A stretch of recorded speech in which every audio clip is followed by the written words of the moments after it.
नमस्ते, मी रमेश मुकादम. ग्रामोदय विचार माध्यमातून आज महाराष्ट्राचं तापमान जवळजवळ 45च्या वर चाललेलं आहे आणि त्या संदर्भामध्ये सरकारनं 29 ते 15 मेपर्यंत काही अधिसूचना काढलेली आहे आणि लोकांना बाहेर पडू नये असं केलेलं आव्हान आहे आणि त्याबद्दल बोलण्याचा प्रयत्न करणार आहे. व्हिडिओ आवडला तर लाईक करून फॉरवर्ड करा. तसेच एक ज्ञानेंद्र आवाशी आहे, त्यांनी काही मजकूर लिहिलेला आहे आणि त्या संदर्भात देखील मी ते वाचून दाखवतो आहे. व्हिडिओ आवडला तर लाईक करा, सबस्क्राईब करा, फॉरवर्ड करा. भट्टी बनलेला भारत, एक झाड मातीच्या नावाने आणि जंगलातला संघटित नाश. नागपूरचा पारा 45, अहमदाबादचा 44, प्रयागराज 43 ही उष्णता नाही, ही धोरणाची उष्णता आहे. ही त्या देशातील उष्णता आहे. त्याने आपल्या जंगलांना तोडून स्वतःला भट्टीत बदलले आणि नंतर आकड्यामध्ये हिरवळ शोधू लागले.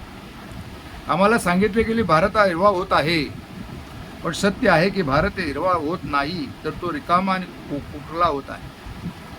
समस्या झाडांची नाही, समस्या तर खोटेपणाची आहे. ज्याने झाडांना जंगल बनवले, तेव्हा तुम्ही आंब्याच्या बागेला जंगल म्हटले, तेव्हा तुम्ही युकेलिस्टच्या रांगेत फॉरेस्ट कव्हरमध्ये जोडले.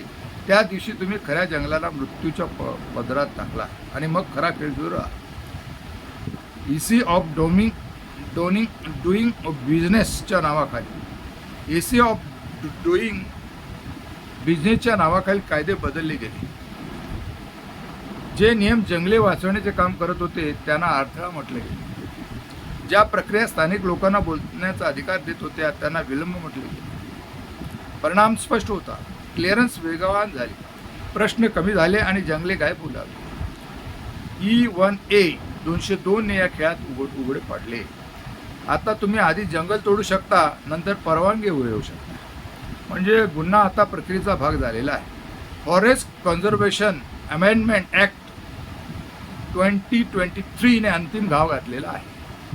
आता जंगल ते आहे जे सरकारी कागदपत्रात आहे. ती जी जमीन प्रत्यक्ष जंगलात आहे पण रेकॉर्डमध्ये नाही, ती आता जंगल राहिलेली नाही. म्हणजे कायद्याने डोळे मिटले आणि म्हटले जे दिसते आहे ते पाहू नका, जे लिहिले आहे ते सत्य आहे. याचाच अर्थ काय?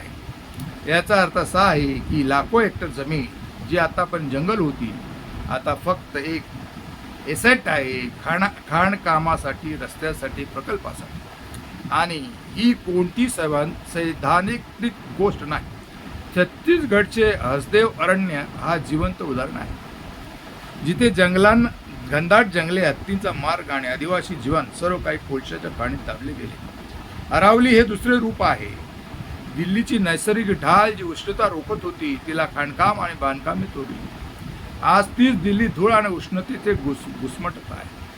आणि ग्रेट निकोबार, जिथे हजारो हेक्टर वर्षांवर एका मेगा प्रकल्पासाठी दावावर लावलेल्या गेल्या आहे, जिथे भविष्यात वर्तमानाच्या किमतीवर विकले जात आहे, जिथे भविष्याला वर्तमानाच्या किमतीवर विकले जात आहे. या वेगवेगळ्या घटना नाही, ही एकाच धोरणाची वेगवेगळ्या भूगोलात पुनरावृत्ती होणार नमूद आहे. आधी जंगलाला कमी महत्त्वाचे घोषित करा, मग कायदे सोपे करा, मग क्लिअरन्स वेगवान करा आणि शेवटी जनतेला एकच कथा सांगा. तीच कथा जी आज सर्वच सांगितली जात आहे, एक झाड मातीच्या नावाने. येथे सर्वात मोठा फसवा कोटातपणा दडलेला आहे. कारण एक रोप लावले आणि एक जंगल निर्माण करणे दोन वेगळ्या गोष्टी आहेत. एक फोटो तयार करणे, दुसरी पर्यावरणीय व्यवस्था आहे. जेव्हा लाखो झाडे तोडली जात असतील आणि त्याच वेळी लोकांना सांगितले जाते की एक रोप लावून तुमचे कर्तव्य पूर्ण करा, ही तर पर्यावरण नीती नाही, तर ही कथा व्यवस्थापन, नेरेटिव्ह मॅनेजमेंट ही तीच पद्धत आहे ज्यात समस्या सोडली जात नाही, तर त्याला भावनिक पर्याय दिला जातो आहे.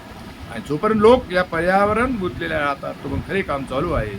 जंगली तोडली जात आहे, जमीन बदलली जात आहे, तापमान वाढत आहे. मग एक दिवशी तुम्ही 45च उभे राहता, 45 सेल्सिअस उभे राहता आणि विचार करता ही सर्व अचानक कसे झाले. हे अचानक झाले नाही, हे हळूहळू निजान पद्धत झालेले आहे. जंगले या देशाची नैसर्गिक कुलिंग सिस्टम होती आणि तो ओलावा रोखत होता, हवा थंड होती आणि अत्यंत तापमान संतुलित करत होते. जेव्हा ते काढले गेले तेव्हा उष्णता आली, जेव्हा ते तुटले तेव्हा हवामान बदलले, जेव्हा ते संपले तेव्हा शहर भट्टी बनले. आज भारत जळत आहे, कारण भारतानेच आपल्या जंगलाला झळून दिलेले आहे आणि सर्वात धोकाची गोष्ट आहे ती हे की सर्व विकासाच्या नावात झालेले आहे. विकास जर तुम्हाला श्वास घेण्याची क्षमता नाकारतो, जर तो तुमचे हवामान असमित बनवतो, तर तो तुमचं भविष्य धोक्यात टाकतो. तर तो विकास नाही तर विनाश आहे. आता प्रश्न सरळ आहे, काय आपण अजूनही झाडे मोजत राहणार आहोत? जंगले वाचवण्याबद्दल बोलणार, कारण जर आपण हा प्रश्न आताच विचारला नाही तर येण्या वर्षात तापमान उत्तर देईल.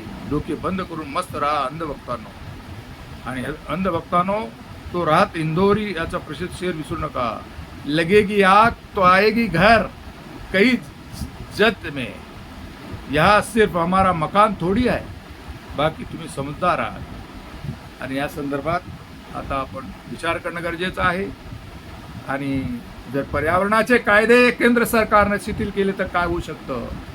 आणि सर्व भांडवलशाही लोकशाहीमध्ये फक्त पैशाचाच विचार केला जातो आहे आणि ते जंगल जमिनीचा विचार केला जात नाही, घटनेचा विचार केला जात नाही. सर्व खासदार आमदार पैशाच्याच मागे लागलेले आहेत. त्यामुळे आता तापमान वाढलेलं आहे आणि तापमान वाढत जाईल तर लोकांचं आरोग्य धोक्यात येणार आहे. आणि या संदर्भात आता शासनानंच विचार करणं, नाही तर जनतेनेच विचार करणं गरजेचं आहे. काय जनता याबद्दल विचार करेल का? परिणामाचा विचार करणं गरजेचं आहे, पण जनता करेल का हा प्रश्न आहे. या संदर्भात आपलं काय म्हणणं आहे कमेंट्स करा. आणि माझा व्हिडिओ आवडला तर लाईक करा, सबस्क्राईब करा, फॉरवर्ड करा. जय हिंद, जय महाराष्ट्र, जय भारत.